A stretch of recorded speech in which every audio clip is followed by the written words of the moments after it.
Arruiné mi relación por hacerle caso a mis compañeros de trabajo. Ahora mi ex es feliz con otra persona y me quedé sola. No sé ni por dónde empezar. Llevo 2 meses escribiendo y borrando este mensaje en mi teléfono, en las notas, en los correos no enviados. Supongo que necesito desahogarme o quizás escuchar una opinión externa que me ayude a entender qué me pasó. Tal vez solo quiero que alguien me diga que no soy tan mala persona como me siento cada mañana al despertar en este departamento vacío y frío. Me llamo Andrea, tengo 27 años y hace 3 meses destruí la mejor relación que he tenido. No fue un accidente, no fue algo que simplemente pasó. Fue una construcción lenta, meticulosa, hecha de pequeñas traiciones diarias, de palabras que dejé de decir y de otras que empecé a creer sin cuestionarlas. Trabajo en una agencia de marketing llamada Board Intelligent. Es un lugar moderno, con paredes de vidrio, sofás de colores y una mesa de ping-pong que nadie usa pero que queda bien en las fotos de Instagram. El ambiente es competitivo, sí, pero sobre todo es un ambiente de gente joven, ambiciosa y muy sociable. Gente que vive el hustle culture, pero también la fiesta, los after office que empiezan a las 7 de la tarde y terminan cuando ya hay luz de día, los viajes de último minuto a la playa y las relaciones abiertas que nadie entiende del todo pero que todos fingen encontrar muy modernas. Mis compañeros, en especial Lucas y Fernanda, son los líderes indiscutibles de este estilo de vida. Lucas tiene 29 años, es director de arte. Es de esos tipos que siempre tienen un proyecto personal más interesante que el trabajo, que usan camisas hawaianas y zapatillas carísimas, y que te miran por encima del hombro cuando dices que tu plan para el fin de semana es ver una película en casa. Fernanda, por su parte, es copywriter, 28 años, divorciada desde hace 2 y con una energía que agota solo de verla.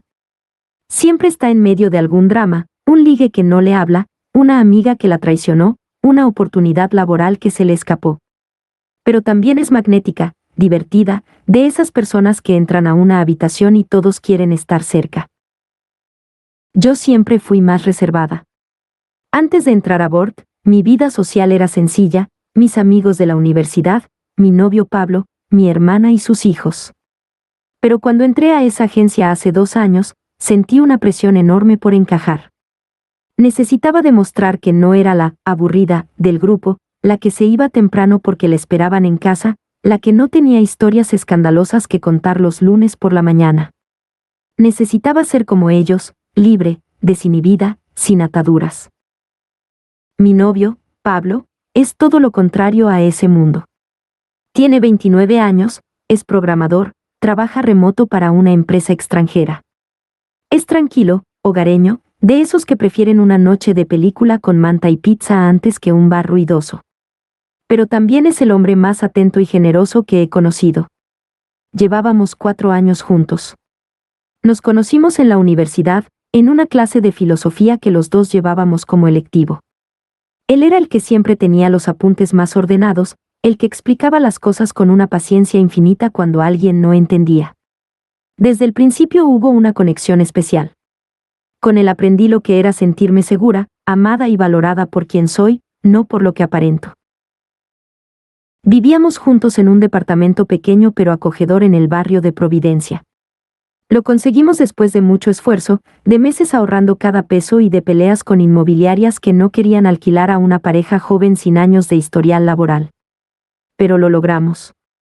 Y ese departamento, con sus paredes amarillas que pintamos nosotros mismos y sus muebles de segunda mano que restaurábamos los fines de semana, era nuestro refugio. Pablo cocinaba para mí cuando llegaba tarde del trabajo, siempre probando recetas nuevas que veía en YouTube. Me dejaba notas adhesivas con dibujitos en el espejo del baño, un sol, una taza de café, un corazón. Se sabía de memoria mi orden en cada cafetería a la que íbamos: café latte con leche de almendras, por favor, y una pan tostado con aguacate. Era detallista sin ser empalagoso, presente sin ser asfixiante. Era, simplemente, el amor de mi vida. Pero entonces llegó la influencia de Lucas y Fernanda. Al principio, sus comentarios sobre mi relación me molestaban. Salíamos a almorzar y Fernanda soltaba, con esa sonrisa de complicidad que tanto usaba: oye, ¿y cómo aguantas estar con el mismo tipo todos los días? ¿No te aburre tanta rutina? Lucas asentía, mordiendo su sándwich integral. Es que hay mucho pez en el mar, André. Estás en tu prime, deberías estar conociendo gente, experimentando, no encerrada en un departamento viendo series como una viejita de 70 años. Yo les respondía con firmeza al principio. Les decía que no entendían lo que era una relación estable, que no todo era emoción y drama, que el amor de verdad se construye en la calma, no en la tormenta. Ellos se reían, me decían, ingenua, romántica empedernida, y cambiaban de tema. Pero con el tiempo, sus palabras empezaron a calar más hondo de lo que estaba dispuesta a admitir. Fue un cambio sutil al principio, casi imperceptible. Empecé a ver a Pablo con otros ojos. Dejé de ver su estabilidad como una virtud y empecé a verla como aburrimiento. Dejé de valorar su tranquilidad y empecé a verla como falta de ambición o de vida social. Una noche, mientras él preparaba la cena, me sorprendí a mí misma. Pensando, esto es todo, ¿no? Cocinar, ver una película, dormir. Así será el resto de mi vida. Fue un pensamiento fugaz, pero dejó una semilla. Empecé a quejarme de cosas que antes me encantaban. Si me cocinaba, en lugar de agradecerle, pensaba que era demasiado doméstico, que me estaba convirtiendo en una señora. Si se quedaba en casa un viernes noche en lugar de salir, lo juzgaba por no tener vida. Si me mandaba un mensaje bonito durante el día, en lugar de sonreír, lo sentía como controlador. Pablo lo notaba, claro. Él siempre fue más perceptivo de lo que yo le reconocía. Me preguntaba si pasaba algo, si estaba bien, si había tenido un mal día en el trabajo. Yo le respondía con evasivas o, peor aún, con sarcasmos. ¿Qué si estoy bien? Claro, viendo la misma película de siempre un sábado por la noche, súper bien. Tú no te aburres de hacer siempre lo mismo. Él se quedaba en silencio, herido, sin saber que había hecho mal. Intentaba proponer cosas nuevas. ¿Quieres que vayamos a ese bar nuevo que abrieron en Bellavista?, preguntaba con esperanza. Y yo contestaba, ¿para qué? Si después te quejas del ruido y de la gente. Oh, ¿quieres invitar a tus amigos del trabajo a cenar aquí? Podemos hacer un asado. Mis amigos no son de asados, Pablo. Ellos no entienden ese plan. No había manera de que acertara. Porque el problema no era él, era yo y mi nueva forma de verlo a través del lente distorsionado que Lucas y Fernanda me habían colocado. Un jueves, Lucas organizó una fiesta en su casa. No era una fiesta cualquiera, me explicó con emoción. Va a ser épica, Andrea. Va a venir gente de la industria, contactos de una productora audiovisual que está buscando talento, un par de influencers, todo el mundo que es alguien en este rubro. Me insistió mucho en que fuera sola, sin Pablo. Para que puedas socializar mejor, ¿entiendes? Si llevas a tu novio, vas a estar pendiente de si él está cómodo, de si encaja, de si la gente lo acepta. Y él no va a estar cómodo, porque no es su ambiente. Mejor que se quede en su mundo y tú disfrutes del tuyo, ¿no? Fernanda, que estaba sentada al lado, asintió con vehemencia. Además, ¿a él le gusta ese ambiente? Conozco el tipo, es más de libro y manta. No creo que se sienta a gusto con música electrónica y gente hablando de métricas de engagement. Mejor no lo expongas, André. Disfruta tú, que para eso eres joven. Y fui. Fui sola. Esa fue la primera vez que lo dejé fuera de un plan social importante, la primera vez que elegí conscientemente el mundo de ellos sobre el nuestro. Le dije a Pablo que era una cena de trabajo, algo íntimo, que no había problema. Él, con su confianza infinita, me dijo, disfruta, amor. Si te quedas muy tarde, avísame y voy por ti. Le mentí con una sonrisa y un beso en la mejilla. La fiesta fue intensa. El departamento de Lucas era enorme, minimalista, con una terraza que daba a todo Santiago. Había alcohol de calidad, música que retumbaba en los huesos y muchos hombres. Hombres que me miraban, que se acercaban a hablar, que me ofrecían tragos. Uno de ellos, un tipo llamado Matías, era compañero de Lucas de un proyecto freelance. Era atractivo, seguro de sí mismo, de esos que te miran como si fueras la única persona en la habitación. Tenía una sonrisa fácil y una conversación que te envolvía. No me despegó en toda la noche. Bailamos, reímos, compartimos confidencias de borrachos sobre lo estresante que es el mundo del marketing. Y hubo un momento, en un pasillo medio oscuro, en el que me besó. No fue un beso robado, fue un beso consentido. Fue rápido, borroso, y yo no lo detuve.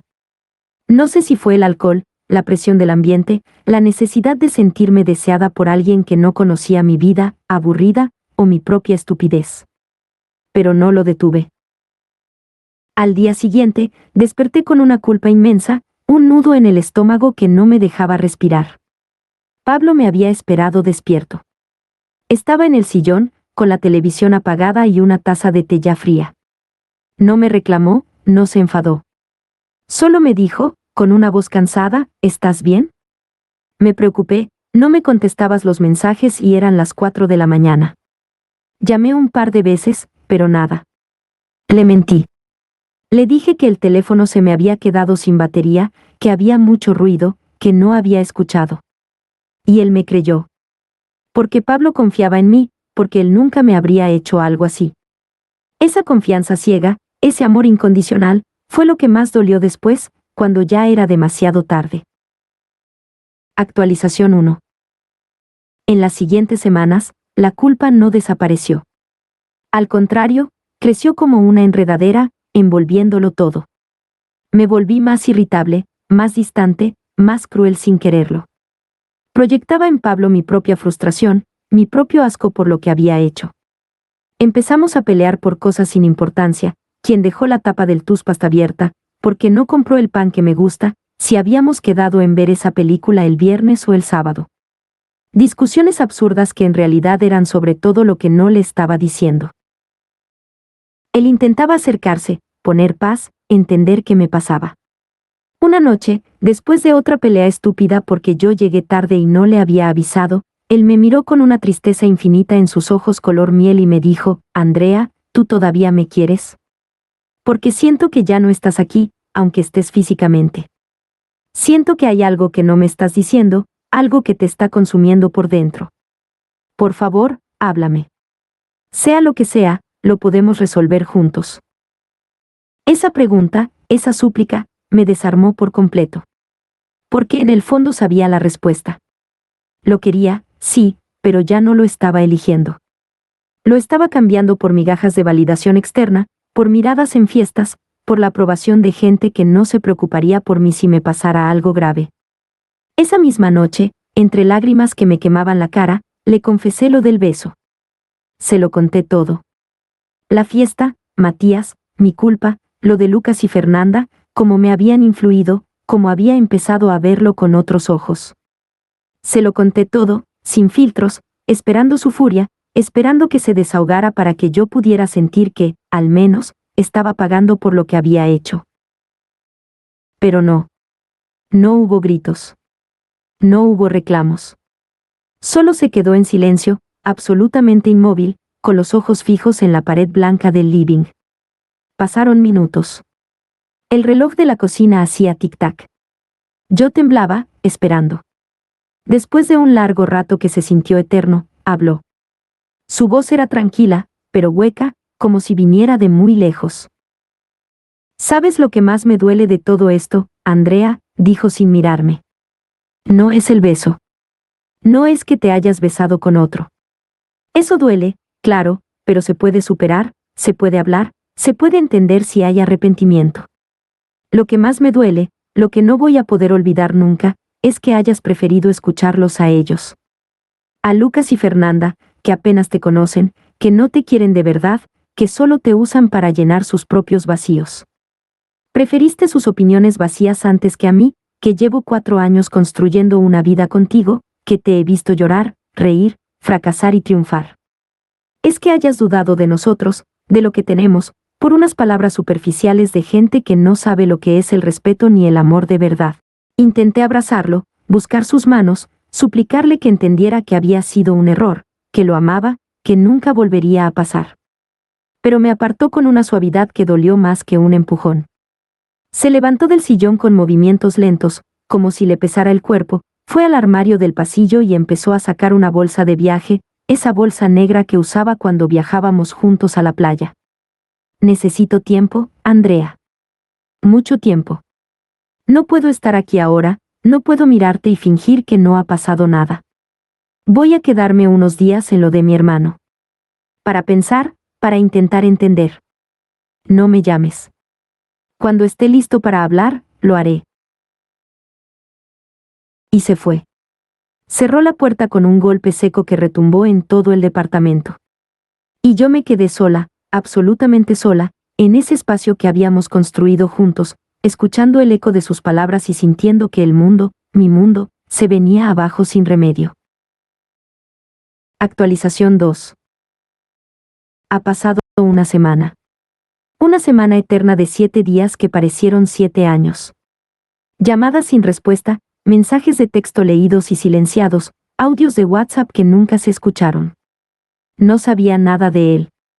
Su hermano, al que llamé desesperada un día, solo me dijo, dale espacio, André. Él te llamará cuando esté listo. Pero ese silencio era peor que cualquier grito. El silencio me dejaba a solas con mi imaginación, con las imágenes de lo que podría estar pensando, sintiendo, decidiendo. Hasta que un día, recibí un mensaje suyo. No era una llamada, era un texto largo, frío, estructurado como un informe. Pablo era así, hasta para romperme el corazón lo hacía de manera ordenada.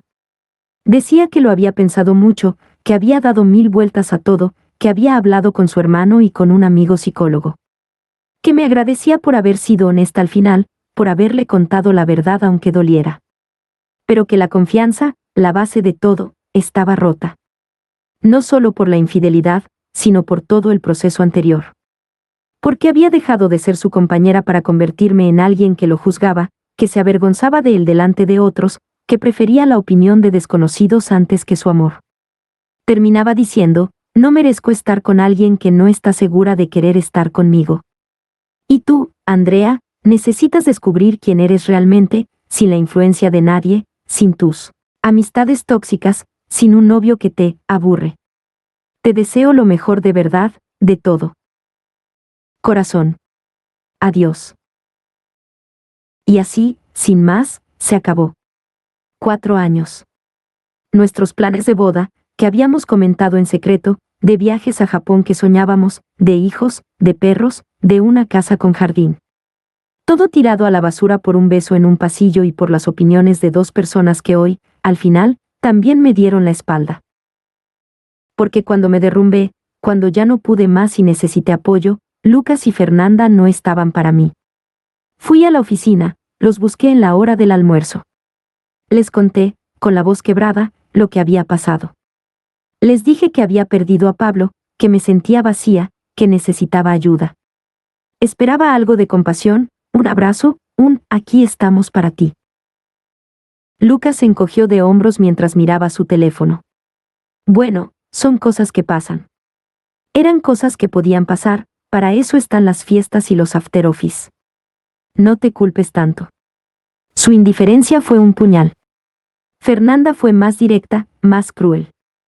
Ay, Andrea, pero si siempre te decíamos que esa relación era muy fome, muy de viejos. Míralo ahora, te dejó por un beso. Si de verdad te hubiera amado, lo habría superado. Tómalo como una oportunidad para vivir de verdad, para ser libre como nosotras. Ya encontrarás a otro. No hubo un, ¿cómo estás?, sincero, ni un, lo siento mucho, ni una llamada al día siguiente para ver si seguía viva.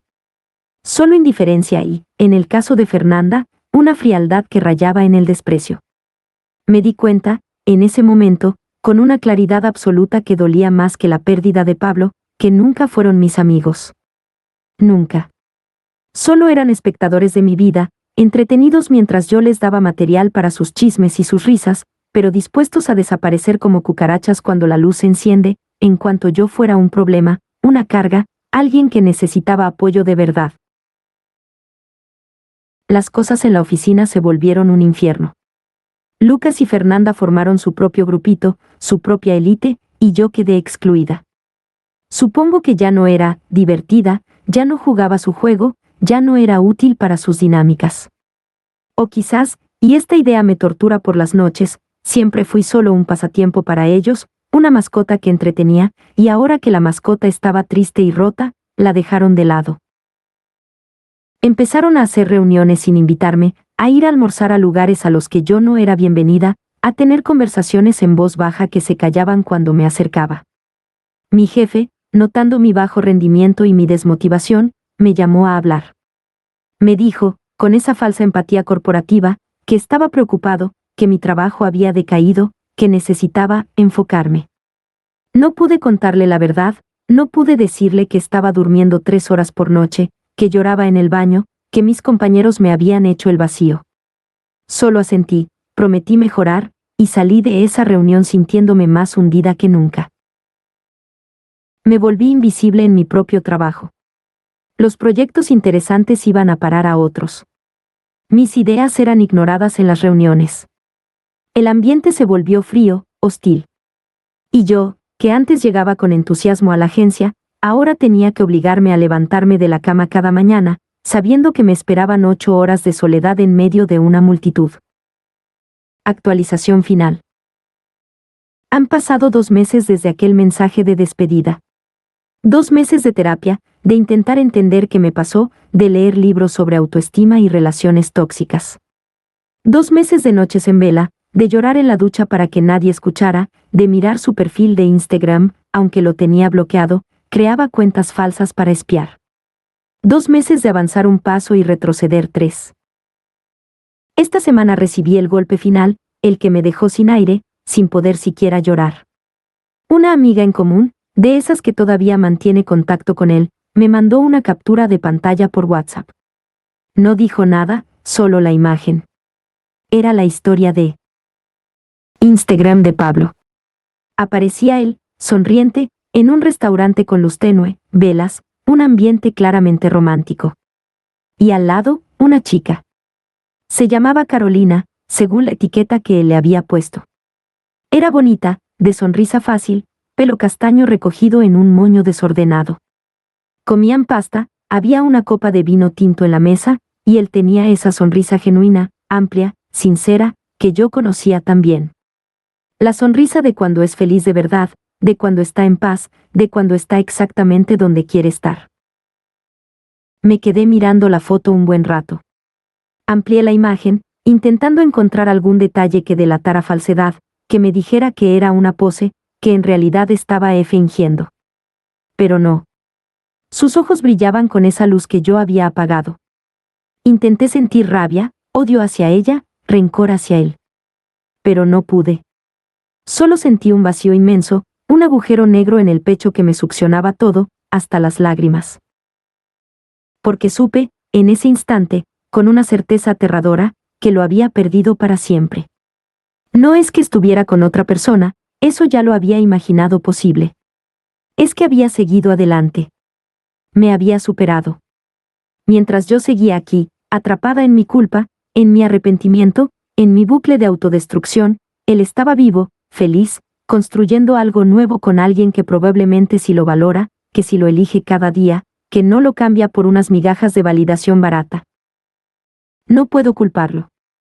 Si él me hubiera hecho lo mismo, yo también habría seguido adelante, habría buscado consuelo en otros brazos, habría intentado reconstruir mi vida. Pero eso no quita el dolor. Ver su felicidad me confronta con mi propia estupidez de una manera brutal, sin anestesia. Porque yo tuve eso.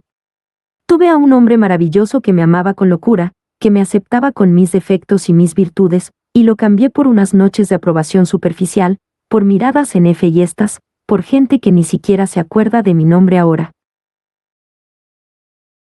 A veces, en las noches más oscuras, me pongo a pensar en cómo sería mi vida si hubiera actuado diferente. Si hubiera llegado a casa después de esa fiesta y le hubiera contado a Pablo lo del beso de inmediato, pidiéndole ayuda, yendo a terapia juntos. Si hubiera cortado a Lucas y Fernanda de mi vida en cuanto empecé a notar su mala influencia. Si hubiera valorado lo que tenía en lugar de despreciarlo por no ser lo suficientemente emocionante. Sí, sí, sí. Los sí me persiguen como fantasmas, pero no cambian nada. La realidad es que tomé las decisiones equivocadas, una tras otra, y ahora vivo con las consecuencias. Hoy, viendo esa foto suya con Carolina, entendí algo que quizás debería haber sabido desde el principio, pero que la juventud y la estupidez me ocultaban: la libertad sin conciencia no es libertad, es solo vacío con luces de neón. Y el precio de querer vivir. La vida loca, de encajar en un mundo que no era el mío, de buscar aprobación donde no la había, fue perder lo único que realmente le daba sentido a la mía. Ya no tengo a Pablo. Ya no tengo a mis falsos amigos. Ya no tengo la ilusión de un futuro compartido. Solo me tengo a mí misma, y a veces ni eso. Estoy reconstruyéndome desde los escombros, ladrillo a ladrillo, con la ayuda de una terapeuta que me está enseñando a perdonarme, a entender que fui víctima de mi propia inseguridad y de la manipulación de otros, pero también responsable de mis actos. No es fácil. Hay días en los que apenas puedo levantarme de la cama. Hay noches en las que sueño con él, con su abrazo, con su olor, y despierto con la almohada empapada en lágrimas. Pero también hay pequeños avances. Hoy fui a correr al parque, algo que no hacía desde antes de la ruptura. Hoy cociné una receta nueva, sin llorar. Hoy, por primera vez, pude escribir esto sin borrarlo a la mitad. Son pequeñas victorias, invisibles para el mundo, pero enormes para mí. Si alguien, en algún lugar, lee esto y está pasando por algo similar, por favor, te lo ruego, piensa bien a quién le das el poder de influir en tu relación.